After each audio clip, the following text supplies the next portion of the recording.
Hi guys, അപ്പോൾ എല്ലാവർക്കും ഏറ്റവും പുതിയ വീട്ടിലേക്ക് സ്വാഗതം. അപ്പോൾ നമ്മളെല്ലാം അറിഞ്ഞോട്ട് തന്നെ കൊമ്പൻ കേരളം വിട്ടിരിക്കുന്നു, കർണാടകയിലേക്ക് എത്തിയിരിക്കുകയാണ്. അത് എന്തിനാണ് നമുക്കെല്ലാം അറിയാൻ തന്നെയാണ്. ഇപ്പോൾ എല്ലാ ബസ്സുകളും കേരളത്തിൽ നിന്ന് കർണാടകയിലോട്ട് പേര് മാറുകയാണ്, നമ്പർ പ്ലേറ്റ് മാറുകയാണ്. കാരണം കേരളത്തിൽ അവർക്ക് ജീവിക്കാൻ കഴിയുന്നില്ലെന്നൊരു കാര്യം കൊണ്ട്. അപ്പം അങ്ങനെ നമ്മുടെ കൊമ്പൻ അവസാനം മാറിയിരിക്കുകയാണ് കർണാടകയിലേക്ക്. ഞാനിപ്പോൾ ഈ വീഡിയോ അപ്ലോഡ് ചെയ്യുന്ന സമയത്ത് അത് കർണാടകയിലോട്ടാവാതിരിക്കാം എന്ന് പറയാം. ചേട്ടൻ പറഞ്ഞനുസരിച്ച് ബോംബെയും ദാവൂദും കൂടെ കർണാടക രജിസ്ട്രേഷൻ ആകുകയാണ് ദീപു ചേട്ടൻ പറഞ്ഞത്.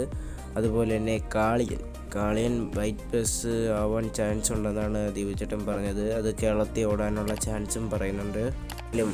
കൊമ്പനി കേരളത്തിൽ കൊണ്ടുവന്ന മാറ്റം ഒരു വല്ലാത്തൊരു മാറ്റമാണ്. ബസ് പ്രേമികൾക്ക് കൂടുതലായിട്ട് ബസ്സിനെ ഇഷ്ടപ്പെടാൻ വേണ്ടി കൊമ്പൻ്റെ ആ തലയെടുപ്പ്, അതാണ് ഈ കേരളത്തിലുണ്ടാക്കിയ ഒരു ഓളം.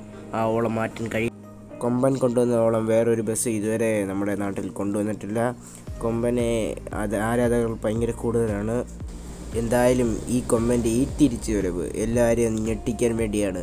ബ്ലാക്ക് ലിസ്റ്റിൽ കിടക്കുന്ന യോദ്ധാവാണ് ആദ്യമായിട്ട് കർണാടകയിലോട്ട് പോയിരിക്കുന്നത്.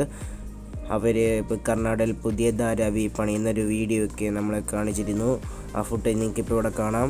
കർണാടകയിൽ പുതിയ ഷെഡിൻ്റെ പണി തുടങ്ങിയിട്ടുണ്ടെന്നാണ് ദീപോണ്ണം പറയുന്നത്. അപ്പം പെട്ടെന്ന് തന്നെ ഒരു വല്ലാത്ത ബ്ലാസ്റ്റ് നമുക്ക് കേരളത്തിൽ കാണാം.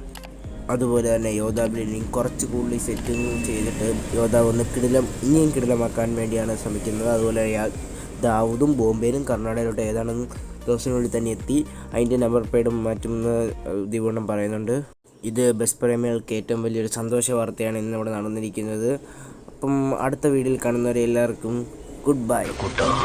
நான் சேர்த்த கூட்டம் இல்ல, அன்பாலே தானா சேர்ந்த கூட்டம். நம்ம நண்பிகள் எல்லாருமே நமக்கு ஒரு ஃபேமிலி மாதிரி தானே. நெஞ்ச தட்டி பெருமையா சொல்றேன், நீங்க இல்லாம நான் இல்ல. எல்லாத்துக்கும் மேல இவனுக்கு ஏதாவது ஒண்ணுனா குரல் கொடுக்கறதுக்கு ஏகப்பட்ட பேர் இருக்காங்க.